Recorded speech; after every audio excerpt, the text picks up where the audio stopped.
Hello, first-time viewers and subscribers. Kind of working on today. Thought I'd give everybody that's kind of been following what I've been doing here update of where I'm at. See here, this is the image I'm burning today. It's a Stargate. Might just turn this into a shop clock. Just kind of playing around with that. This is just a 12 by 12 board. Got it from, I believe this one came from Walmart. It's like a little pre-cut. It's got a pre-cut slot in the back to hang it. A little 1/2-inch plywood. Not the best quality of wood. It was like $4 or $5 or something like that, pre-cut at Walmart. So trying the easiest stuff that's easy just to go out and buy. It doesn't take having to have any power tools to cut down a huge sheet of plywood of higher quality. Just trying to use stuff that you can go out and find in the hobby stores, find in the hardware stores, already pre-cut, ready to go for people that don't have all the woodworking tools to do everything else. But here's right where I'm running right now. Get stuff out of the way. So I'm running 5,000 millimeters at 35% power. And judging by this one, I'm trying something a little bit new here. I haven't done a lot of experimenting with it, but the first couple little test strips seem to do okay. So I thought I'd put it in here with this update of where I'm at. Here's basically what I'm doing. I've taken my Kenny hack solution and I got it down to about 5% of the concentrate. Now you got to keep in mind, I made my batch, this batch several months ago, so it's been rusting away, decomposing that steel wool for a couple months now. There's really no chunks. I mean, there's always, when it sits, it's going to settle out, and there's going to be a lot of the rust particles down in the bottom, so every time you have to stir it up. But even down just a 5% strength, if you got it really broke down well and there's a lot of that rust molecules into the mixture, it barely is staining the wood. It's barely just turning it a little bit of color, but very little staining effect right now, but it's still making the laser more effective in burning. I'm still running really high speeds. Still really low power settings for them speeds, and still burning really nice. So here's where I'm at. So we got the 5% Kenny hack solution. This here is just some white watercolor. If you have one of these old watercolor kits, you can see my white is about gone. I'm pretty much using it up. So I was trying something new, and hold on a sec while I thought I had it sitting here, but I don't see it. Hold on. So I thought I had it here, but this is the new stuff I'm trying. This is like some watercolor ink. Instead of buying a $30 watercolor combo like that, at least that's what it was at, you know, some of the craft stores. If you probably can find this stuff at Walmart or some places online for a couple dollars for a whole tray of watercolors. But they say they sell this bottle of watercolor ink. It was about like $7, $8 for this bottle. It'll probably last me quite a while. I put fill it up with that, a little more than that of water, and then I put like 2 drops of this ink in there. And that little bit of white ink, so like the first step is put on the 5% Kenny hack solution, put a layer over the whole board, wipe all the excess off with like a towel, and then blow dry it until you can see, like, if you tilt the board to the side, it'll have a shine to it, and just keep blow drying it until you don't see any more shine. Let this evaporate all the moisture out. Then apply another coat of the white watercolor with a nice even coat across the whole thing. Wipe off the excess again and blow dry that. And once it's all dry, it's ready to go. I mean, you don't have to let this stuff cure overnight. It's not like painting canvas techniques where you paint it, wait 24 hours, and then you can start using it. So that's what's really nice about this. It blow drying it really fast doesn't seem to affect it. You know, I've seemed to have had problems if I've spray painted something and tried blow drying it really fast. It seems to make the paint harder, and it seems to be the more difficult to do that black canvas technique or the black tile technique and get that paint off. It's always seems better to just let it naturally dry. I haven't done a lot of work with them, so I'm by no means an expert on those processes and how to really get great results with them. And there's a lot of videos out there where guys are doing it way better than I can do. I'm still learning myself. So, but I just wanted to, them people that are subscribed and maybe you're starting to get your first batch of this stuff made. Like, it probably took a good month before that whole stainless or steel wool was completely dissolved. And even then, there was a lot of floaty chunks in there, and it takes a while to keep breaking down. So while it's breaking down, your concentration is getting stronger and stronger and stronger. So you're always going to have to kind of play with how far you can dilute it for where your stain is at, from your concentrate to making a bottle of this where I'm down to 5%. But like if your solution is just starting off, you might need to stay at like 10 to 20% if it just doesn't have enough broken down material into it yet. That's something that'll take a little practice on your part, and hopefully once you got a big batch made up like this should last quite a few projects, just painting one quick layer on. And I still have the original 50% solution that I can pour in a little bit of that and then fill it up. It doesn't take very much, and I can make quite a bit of 5% out of my original concentrate. So one batch, once you get it broke down, I know some people got a hold of me and were like wondering why it's not breaking down faster. Like they said, after 5 days it didn't look like the steel wool was breaking down. It's like I'm making another batch myself, and it's about a week in. It's got a lot of breakdown material in it, but there's still a big chunk of steel wool in there. And I think adding some water, like after the 4 or 5 days, when you add the water in, I think that water starts help the breakdown process. I'm not an expert on how to even to make this solution. Like I said, this is just something that's been used in woodworking for a long time. It's nothing really new to woodworking. It's like nobody's been using it for lasers because, why would you ever think a little 5% solution of something is going to make that big a difference? But it sure does seem to help.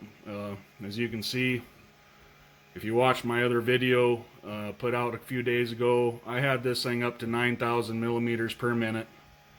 That's the top speed that it is programmed to run at. And I put in a huge overscan so it had time to slow up and speed down. And it ran really smooth. I mean, I was really impressed, and it produced a really good newsprint gradation.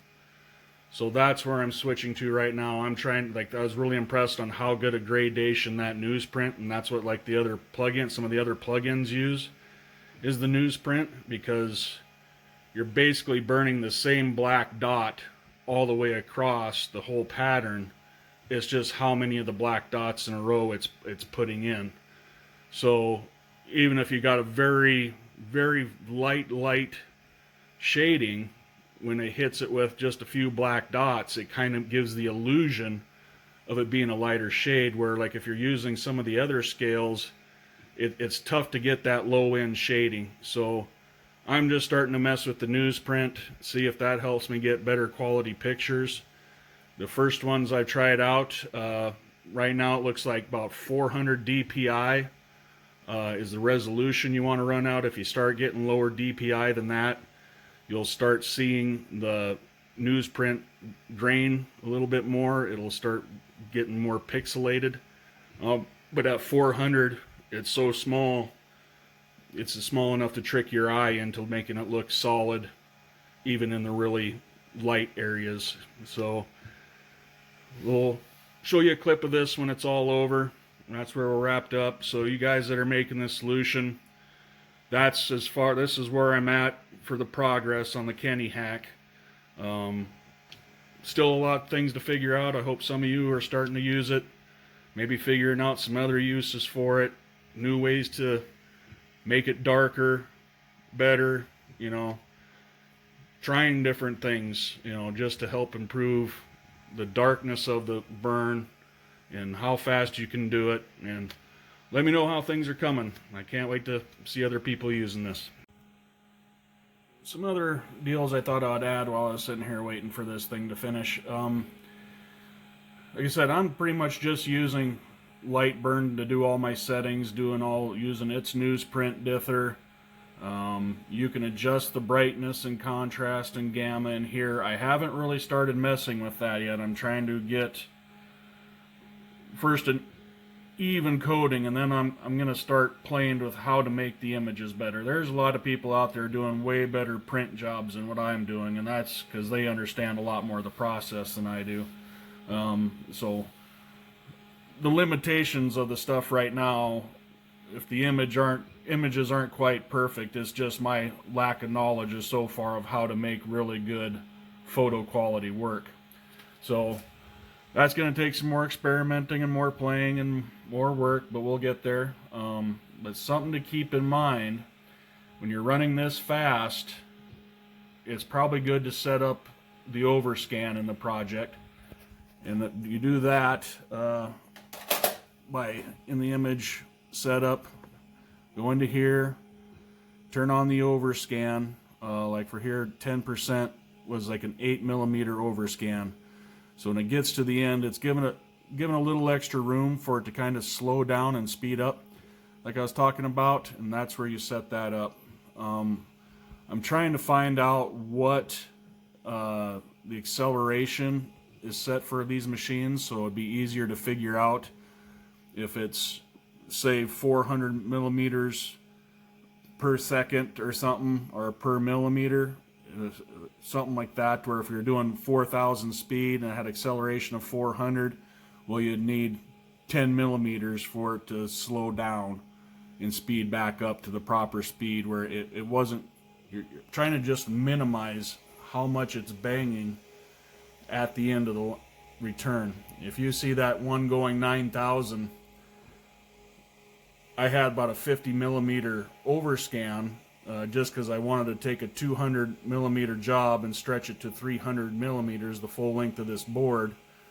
And so it was easier to time how long the full passes were taken. But with that huge overscan, even at the full 9,000 millimeters, it wasn't budging this machine at all. It had so much room to slow down and do a nice soft direction change that it didn't seem to be jolting the machine at all. I don't even know if I needed it clamped down at all. So I'm still trying to figure out how much overscan is good, as long as you have 10 millimeters or 15 millimeters. It's going to add time to your job. So it's kind of a trade-off. It's like, yeah, I'm adding 15 more minutes. This is going to be a 3-hour burn for a 12-inch by 12-inch image, which is pretty good speed. You know, that's pretty good production. You know, it's kind of taking things from only maybe producing 4-inch coaster tiles to now we can start working on bigger projects and start using the full bed frame, and hopefully not have to take 9 or 10 hours to get the project done. We can maybe get it down to 3 or 4 hours and be a little more of a, you know, you don't have to leave the machine running all night long or all during day when you're gone at work. You know, you can do it in the evening. If you just have 4 or 5 hours, you can still get a big print job done before you have to shut it down for the night. You know, there was a couple times I had big projects and had it let it go overnight, and I was up all night long coming out and just checking on it. It just worried me to death letting this thing run unattended. So that's another benefit of this. With the increased speed, you can get big projects done in a more timely manner, and just less time that you know have to walk away from it and just hope things don't go wrong. So all we got left here is we'll show you the final results. If I think of anything else to want to add, I'll add it to the last bit of this clip, and we'll see what the final results look like. So here's a little something I thought I'd show people that you know, worried about running at these higher speeds if it's going to be causing damage. I'll sit here and try to hold it on the stepper motor. It's kind of hard trying to film and shoot and do everything, but I'm getting about usually like 111, 112 if I could hold it on there better. And if you put it on the stepper motor that really isn't moving, it was getting basically the same housing temperature. It's like 111 degrees. So it doesn't appear that running at the higher speed, over 3,000 is recommended for these Orturs. I'm running 5,000, 6,000. I've gone to 9,000, but even that's probably pushing a lot of work onto the machine, and it'll probably wear it out way quicker running that high speed. They're probably just not built to run there yet. But as far as the wear and the tear on the stepper motors, it's not obvious, not making it run way hotter than what the other motor is. So just something of interest in case people were wondering about that. I thought I'd throw it in there. So before I show you the results, do another quick test here. This is my next project I'm burning. Exact same kind of wood, exact same size, got the same settings, 5,000, 35%. This is on the back side of the wood though. Just got done with the other project. The laser's still focused right. So we're gonna play this on the back side that's not been treated, and we'll see what the results are with no treatment. And I'm sure you'll see at this, it's starting off here at the very bottom, which is solid black. And without any treatment on it, even the solid black is just barely making a dent onto the wood. I mean, if I crank this up to probably like 70-80%, I probably could still get it to burn. But that's with just a 5% solution and another coat of the white watercolor. That's how much better this stuff burns.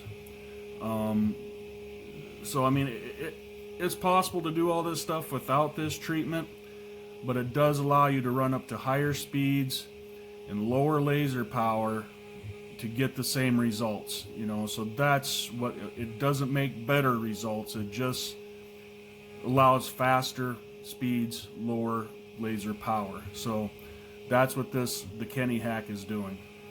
So here's where the results come out. You see it had very good sharp lines, very good shading in all the water, nice grayscale throughout.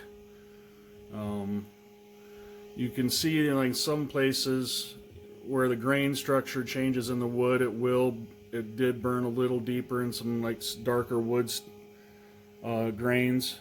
So finding wood that has minimal grain structure definitely improves the results too. But some people, you're doing laser work on wood, some people like to be able to see the grain structure kind of through the image. Otherwise you might as well just do a direct image transfer and not even use the laser. I mean, there's easier ways to get pictures onto paper than just buying a laser engraver. But this is how it turned out. I'm really happy. I'm really happy with where the Kenny hack solution is sitting right now and the kind of results I'm getting. So thank you for watching the video. Like, subscribe, share, donate if you feel it helps. It would help me just continue to buy materials to do demos on, try different things, see what we can figure out. But thanks for watching. Thought I'd just show a quick snippet. This is that board flipped back over with the treated side. And you can kind of see how gray this wood is. That's how that aging treatment is supposed to work.